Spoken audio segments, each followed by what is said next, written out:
목사님이 어렸을 때 뭐 많이 어리진 않고 그때 조성모의 가시나무라는 그 노래가 아주 히트를 쳤습니다. 그런데 이게 조성모가 처음 부른 게 아니고요. 원래 원곡자는 하덕규 지사님이라고 이분이 이제 지었어요. 근데 이 가사가 목사님이 어릴 때는 말이에요, 이해가 안 가는 거예요. 뭐 도대체 무슨 내용인지 잘 몰랐었거든요. 그런데 목사님이 나이를 먹고 신앙생활을 계속 하고 나서 이 가사를 보니까 너무나도 많이 와닿는 거예요. 뭐 노래 보면 내 속엔 내가 너무도 많아 이러면서 이제 노래 부르는데, 당신의 쉴 곳 없다. 내 속에 가시가 너무 많아서, 내가 너무 많아서 내 속에 헛된 바람들로 당신의 편할 곳 없다.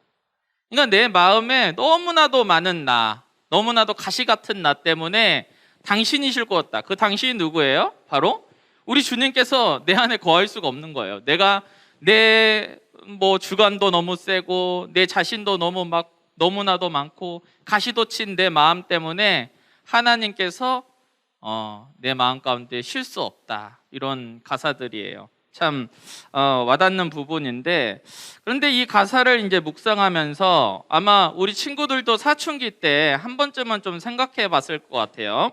나는 누구인가? 나는 어디서 왔는가? 나는 왜 살아가는가? 죽음 뒤에 무엇이 있는가? 이런 여러 가지 생각을 좀 많이 할 것 같아요.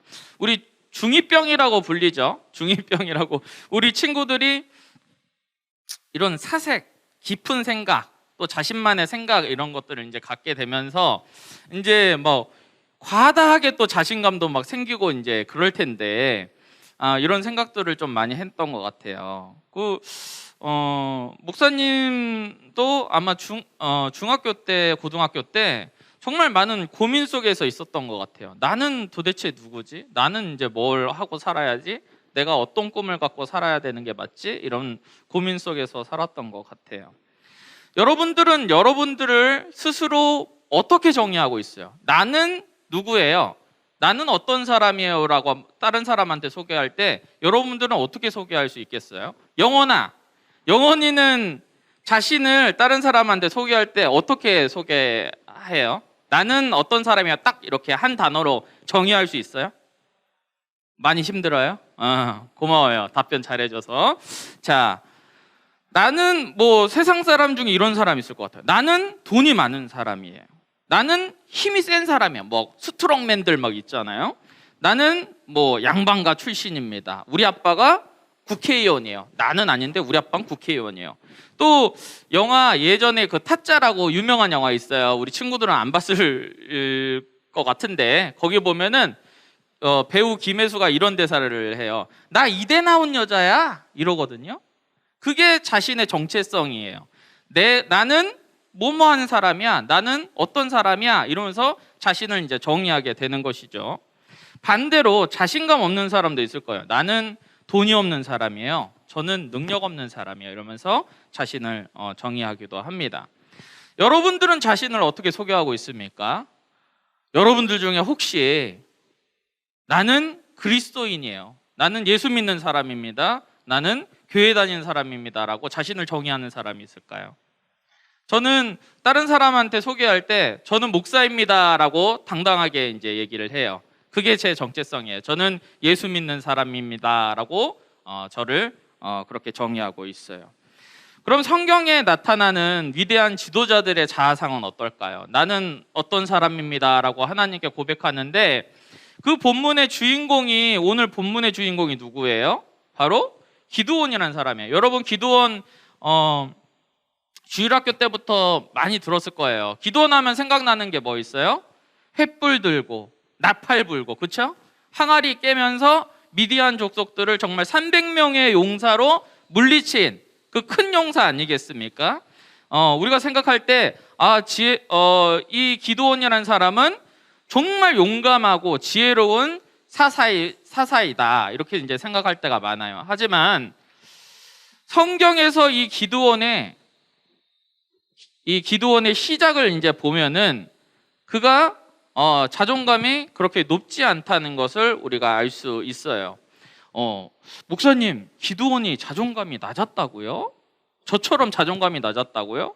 진짜 그래요. 우리 한번 사사기 6장 11절을 한번 봅시다. 한번 띄워봐 주시면 좋을 것 같아요. 네, 우리 한번 11절 큰 소리로 읽어봅시다. 시작.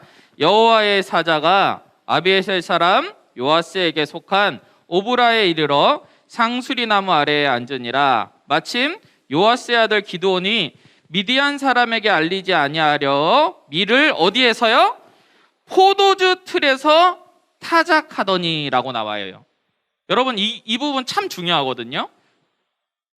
기드온이 지금 왜 밀을 포도주 틀에서 타작해야 될까요? 여러분, 포도주 틀 한번 사진 보여주세요. 네, 그 다음이에요. 여기 좁아 보여요? 넓어 보여요? 좁아 보이죠? 원래는 여러분들 혹시 시골에서 보면은 뭐 이렇게 타작을 이렇게 해가지고 막 흩날리게 해가지고, 좀 옛날 방식이긴 한데 그렇게 뭐 영상이나 이런 데 보면은 찾아볼 수 있거든요. 근데 그때 어떻게 하냐면은 넓은 곳에서, 바람이 잘 통한 곳에서 해요. 그런데 이 포도주 틀은 말이에요, 넓어요, 좁아요? 좁아요. 바람이 잘 통할까요, 안 통할까요? 안 통해요. 그런데 지금 기드온이 거기서 밀을 타작하고 있는 거예요. 해서는 안 될 곳에도 거기서 하고 있는 거예요. 왜냐? 그 이유가 나와요. 바로 본문에도 이렇게 나오지만, 지금 11절에도 나오지만, 미디안 사람에 대해서 나오지만 4절 5절, 여러분 성경책 한번 보세요. 6장 4절 5절에 보면은요, 4절 후반절에 보니까 이스라엘 가운데 먹을 것을 남겨두지 아니하며 양이나 소나 나귀도 남기지 아니한다. 지금 누가 이렇게 지금 다 뺏어가고 있어요? 미디안 사람들이 지금 이스라엘 백성들의 소나 나귀나 이런 것들을 다 가져가 버리는 거예요. 그래서 5절에 보면은 이 미디안 사람들을 어떻게 표현하고 있냐면 메뚜기 떼와 같은 자들이라 했어요. 여러분들 막 메뚜기 막 황충들이 막 우리 작년에 막 뉴스에서도 나왔어요. 지금도 이 메뚜기 떼가 막 날라와가지고 막 다 갉아먹고 하면은 그냥 앙상한 그냥 나뭇가지랑 그 벼밖에 안 남은 그런 상태가 되거든요. 그만큼 이 미디안 사람들이 막 와가지고 그냥 이스라엘에 있는 거 모든 것을 다 가져가는 거예요. 그래서 기드온이 이 밀을 뺏기지 아니하려고 지금 어떻게 하느냐, 이 포도주 틀이라는 아주 좁디 좁은 곳에서 몰래 숨어서 이렇게 지금 타작을 하고 있는 거예요. 여러분, 이 기드온의 모습이 담대해 보여요? 용기가 많아 보여요? 아니면은 되게 소심해 보여요? 지금 겁이 많은 사람처럼 보이고, 소위 말해서 좀 쪼다와 같은, 이 표현이 조금 센데 쉽게 말해서 좀 쪼다와 같은 그런 기드온의 모습을 볼 수가 있어요. 미디안 군사가 너무 무서운 거야, 다 가져갈까 봐. 그런데 그런 쪼다와 같은 기드온이 몰래 이 밀을 그 포도주 틀에서 타작하고 있는 이때 하나님께서 12절에 보니까, 12절 한번 띄워봐 주세요. 자, 12절이에요. 6장 12절. 네, 여기서 보면은 우리 한번 큰 소리로 한번 읽어봅시다. 시작. 여호와의 사자가 기드온에게 나타나 이르되 큰 용사여, 큰 용사여, 여호와께서 너와 함께 계시도다, 이렇게 말하고 있는 거예요. 여러분, 이것 좀 아이러니하지 않아요? 지금 밀을 포도주 틀에서 그 숨어갖고 치고 있는 기드온에게 하나님께서 나타나서 큰 용사여 이러면서 막 기드온을 막 이렇게 말하고 있는 거예요. 아이들에게 뭐 어른들이 뭐 이런 얘기 하잖아요. 야, 넌 정말 잘 될 거야. 넌 커서 정말 잘 될 거야. 이런 얘기 좀 많이 하잖아요. 그렇죠? 그런데 그런 얘기를 들으면 여러분들은 어떤 기분일지 모르겠어요. 영혼아, 목사님 자꾸 영혼이 부르겠는데, 영혼아, 만약에 너가 지금 뭐 춤을 추고 있잖아. 지금 춤을 하고 있는데 막 어떤 사람이 와갖고 영혼아, 너의 춤은 그냥 마이클 잭슨보다 훌륭하고 막 이런 식으로 막 얘기를 해. 그러면 기분이 어때요? 그렇지. 당황스럽잖아요, 사실. 목사님도 고향이 이제 흑산도잖아요. 흑산도에 있는 고향교회 지금 할머니 집사님들이 계시는데, 우리 할머니 집사님들이 그냥 목사님을 위해서 얼마나 기도하는지 매 예배 때 대표 기도 때마다 이 목사님을 위해서 기도하는데, 근데 기도 내용이 너무나도 부담스러워요. 그래가지고 목사님이 이제 설교하려고 이제 휴가 때 그럴 때 이제 고향교회 방문해서 이제 수요 예배 이럴 때 설교를 하거든요. 그때 대표 기도를 하시면 대표 기도 내용이 막 어떠냐면은 막 하나님 아버지 우리 정광범 목사님 10만 명의 성도를 이끄는 목회자 되게 해주시고 5대양 6세주를 섬기는 목회자 되게, 막 이렇게 기도를 해주거든요. 목사님이 그거 듣고 기분은 좋아야 되는데 너무 부담되는 거예요. 왜냐면은 왜 그럴까요? 목사님이 그렇게 살아내야 되니까. 아직은 나는 그런 사람도 아니고 그렇게 될 수가 있을까? 이런 의문도 들고 하니까 참 부담이 참 많이 됩니다. 그런데 하나님께서 지금 기드온에게 너는 큰 용사야 이렇게 말씀하고 계시거든요. 그때 기드온이 뭐라고 대답을 합니까? 하나님, 저는 큰 용사가 아니에요. 저는 내 아버지 집에서 가장 작은 자라고 말하고 있어요. 여러분, 제가 이 본문을 이렇게 보면서 묵상하면서 드는 생각이 뭐냐면은 이 포도주 틀에서 밀을 타작하고 있는 이 모습이 지금 어찌 보면 우리의 모습 같지 않나 이런 생각이 들어요. 이 코로나 때문에 우리가 자꾸 움츠러드는 것 같아요. 자꾸 쉽게 말해서 정말 이 쪼다와 같이 자꾸 무슨 상황만 일어나면 환경만 좀 바뀌면 막 믿음이 흔들리고 숨게 되고, 그만큼 우리 인간이 그렇게 연약하다는 것이죠. 그래서 우리가 같이 기도했으면 좋겠어요. 하나님, 우리가 어떤 환경이 우리 앞에 닥쳐와도 우리가 믿음은 놓지 않게 해주세요. 우리가 하나님 믿는 믿음이 오히려 더 담대해져서 왕 같은 제사장으로 하나님께 나아가는 귀한 영혼 될 수 있게 주님께서 붙잡아 주세요라고 우리 기도하는 우리 귀한 우리 중등부 친구들 그리고 귀한 선생님들 되시길 주님의 이름으로 축복하겠습니다. 이제 이 사사기 6장 14절에서 15절에 보면은요, 여호와께서 그를 향해서 이렇게 말을 해요. 너의 힘으로 이스라엘을 미디안의 손에서 구원하라. 누가 보냈다고요? 내가 너를 보낸 것이 아니냐. 기드온아, 내가 너를 보냈다. 다른 사람이 보낸 것이 아니고 내가 너를 보냈다. 이렇게 말씀하고 있어요. 나는 정말 작은 자예요. 하나님, 내가 이 므낫세 중에서 극히 약하고요, 내 아버지 집에서 정말 작은 자예요. 난 너무나도 부족한 자예요 하는데 하나님께서는 분명히 말씀하고 있는 거예요. 24절 말씀처럼 너의 힘으로 이스라엘을 미디안 손에서 구원해라. 내가 너를 보냈다. 내가 너를 보냈다. 사랑하는 친구들, 사랑하는 선생님들, 내가 이 땅 가운데 온 거 누가 나를 보내셨습니까? 우리가 이 질문 속에서 우리는 성경을 통해서 우리는 알 수 있어요. 바로 우리 주님께서 바로 나를 이 땅 가운데 보내셨다는 거예요. 기드온에게 너는 큰 용사로 지금 말씀하신 이유가 무엇일까요? 이 쪼다와 같은 이 기드온을 왜 하나님께서 큰 용사라고 말하고 계시는 걸까요? 그것은 바로 하나님께서 큰 용사로 만드시려고 하시기 때문이에요. 우리는 장래의 일을 알 수가 없어요. 또한 우리의 능력을 우리 스스로 잘 알지 못할 때도 있어요. 내 능력, 정말 내 힘, 내가 이 정도 능력이 있을까? 내가 이 정도 달란트가 있을까? 잘 모를 때가 있어요. 하지만 우리가 하나님한테 물어보고 기도로 나아가고 할 때 하나님께서 계속해서 세워주시는 거예요. 여러분, 애굽으로 보내어진 모세, 이 하나님께서 부르실 때 출애굽기 3장, 4장 가운데 모세가 무엇이라고 대답을 합니까? 하나님, 저 자신 있습니다. 제가 애굽에 지금 당장 가서 제가 해결 보겠습니다. 이렇게 말합니까? 아니요. 모세 역시도 마찬가지예요. 하나님 앞에 저는 입이 둔합니다. 저는 할 수 없습니다. 라고 말하죠. 하지만 하나님께서는 결국에는 이 모세를 들어 쓰시고 그분의 지팡이도 모세와 함께 하셨고 어떠한 역경 속에서 하나님께서 이 모세와 이스라엘 백성들을 건지시고 불기둥과 구름기둥으로 인도하시지 않습니까? 우리 역시도 마찬가지예요. 이 세상에서 여러분 누가 보내셨냐 이거예요. 바로 우리 주님께서 보내셨다는 거예요.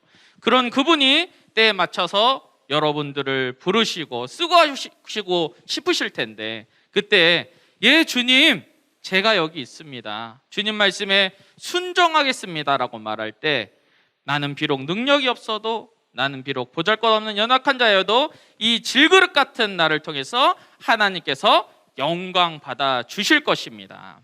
성경에서는요, 이런 하나님께서는 낮은 자를 들어 쓰신다는 것을 항상 보여주세요. 그래서 우리 말씀 한번 띄워봐 주실래요? 고린도전서 1장 27절, 우리 29절 말씀 함께 읽어볼게요. 시작.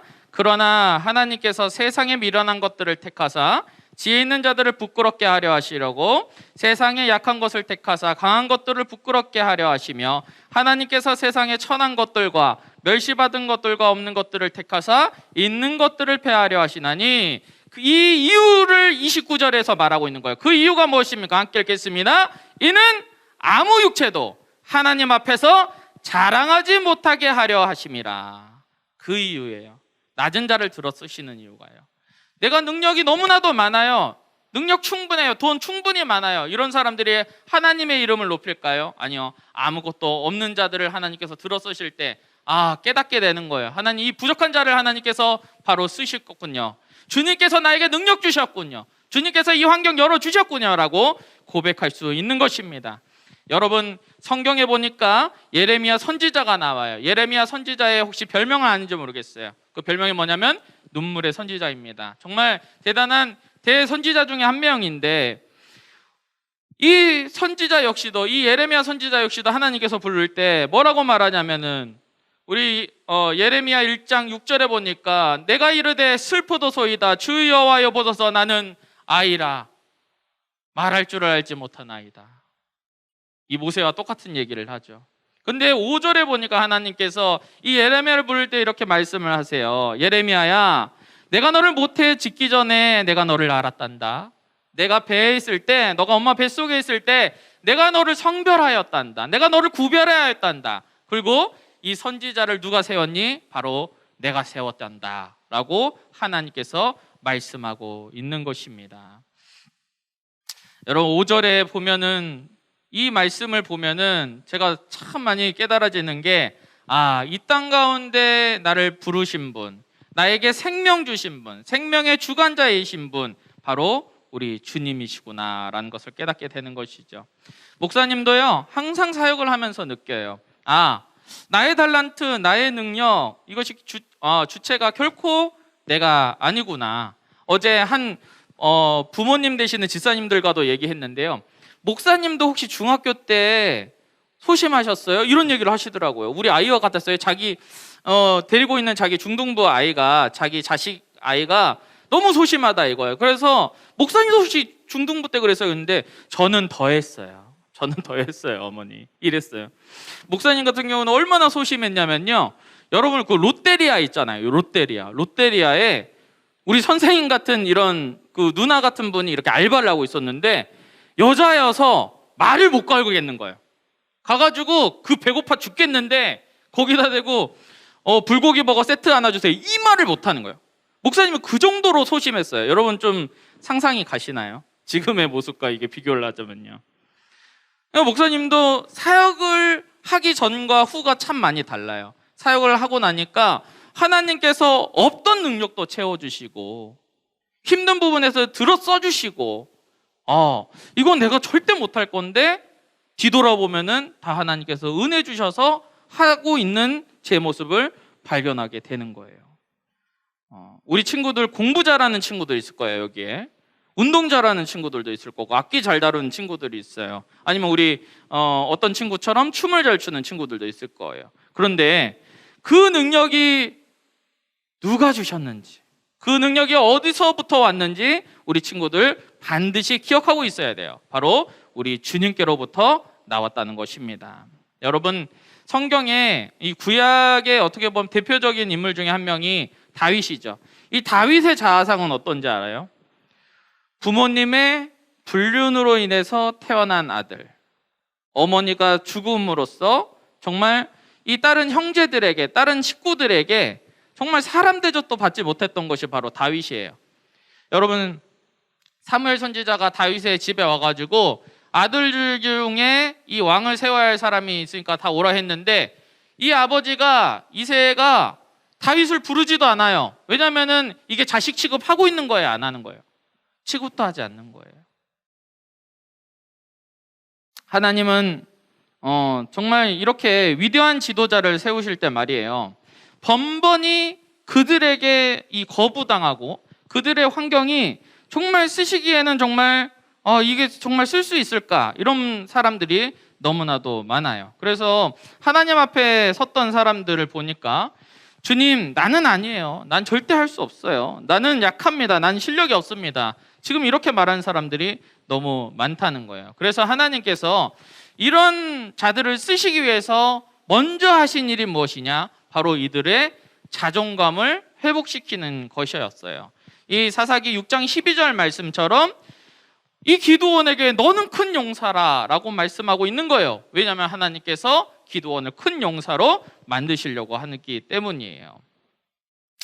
자신의 힘으로 할 때 말이에요, 여러분들 어떤 우리 사역팀도 있겠고 우리 선생님들도 있겠고 우리 청년 우리 스텝 선생님들도 계실 거고, 이제 인생을 살아보면은요, 자기 힘으로 사역을 할 때, 자기 힘으로 그 무언가를 할 때 그렇게 부담되고 힘들어요. 우리가 주님께 맡길 때 그 일이 바로 주님께서 함께 하시고, 기도로 먼저 물어볼 때 하나님께서 역사하신다는 거예요. 이게 바로 믿는 자들의 자아상이라는 것입니다. 그때 하나님께서 이 정말 여러분 아까 말했던 이 서자인 다윗이 골리앗을 쓰러뜨리고 많은 전쟁을 승리하게 하면서 이 경험이 쌓이면서 하나님을 인격적으로 만나면서 하나님 하시는 그 역사를 보면서 점점 바뀌며 자신의 자아상, 잘못된 자아상에서 하나님이 세우신 자아상으로 자존감을 회복하는 모습을 볼 수가 있는 거예요.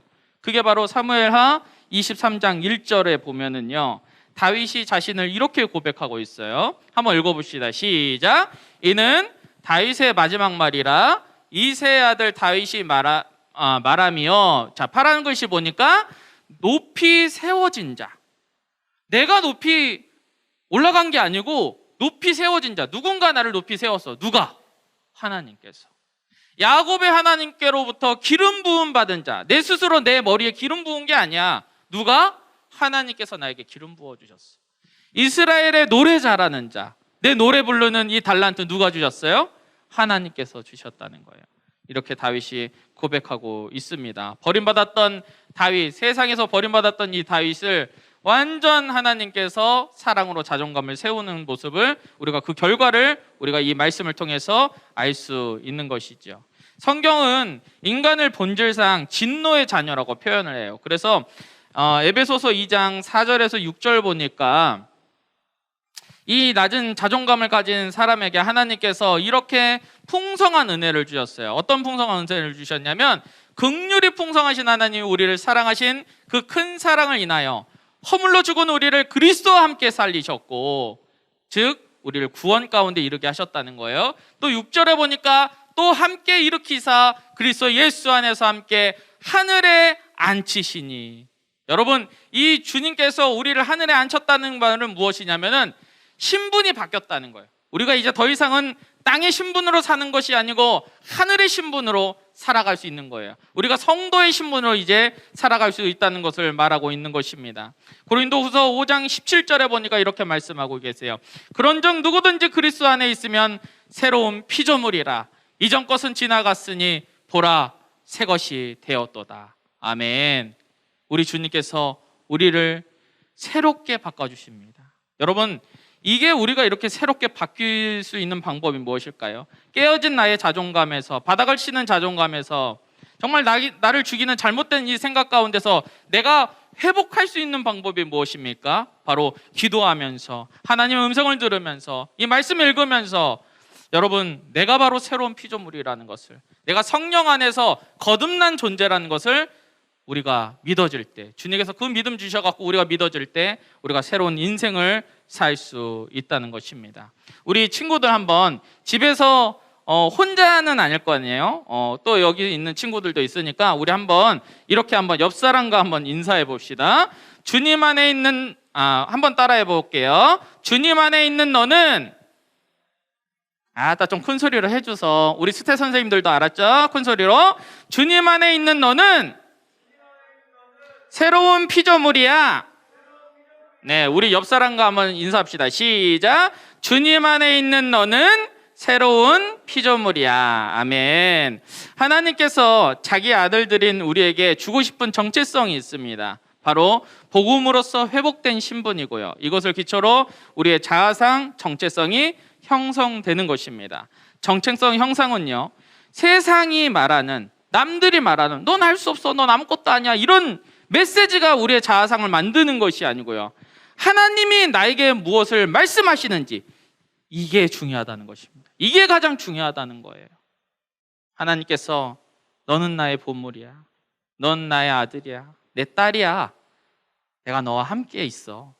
이 말씀을 우리가 들을 때, 그 말씀을 듣고 내 자아상이 회복될 때 우리는 놀라운 은혜를 받을 수 있는 것입니다. 사랑하는 우리 귀한 친구들, 스스로 하나님께서 큰 용사라고 여러분들을 부르실 수도 있어요. 너는 이제 목사가 돼야 돼, 너는 선교사가 돼야 돼, 너는 내가 이런 일을 쓸 거야, 이러면서 막 하나님께서 막 기도할 때 막 부어주실 때가 있어요. 하나님, 저는 할 수 없어요. 저는 이렇게 부족해요. 난 이것밖에 안 되는 사람이에요. 제가 어떻게 했어요? 저는 죄 많은 사람이에요. 지금도 죄 짓고 있어요. 제가 어떻게 해요? 이렇게 말하는 친구들도 있을지도 몰라요. 하지만 사랑하는 귀한 친구들, 사랑하는 귀한 선생님들, 그런 병든 자신의 자아상을 붙들고 살아간다면은 거기서 우리는 평생 머무를 수밖에 없을 거예요. 이 시간 우리가 결단하길 원해요. 하나님, 하나님께서 부어주신 마음을 내가 붙잡고 살아가길 원합니다. 하나님께서 내게 들려주신 너는 내 아들이다, 너는 내 보물이라라는 그 말씀을 붙잡고 내 자아상이 다시 회복되길 원합니다. 주님께서 이 시간 내 마음을 만져 주시옵소서라고 고백하며 담대하게 나가는 우리 귀한 승리하는 중등부 친구들 되길 소망하겠습니다.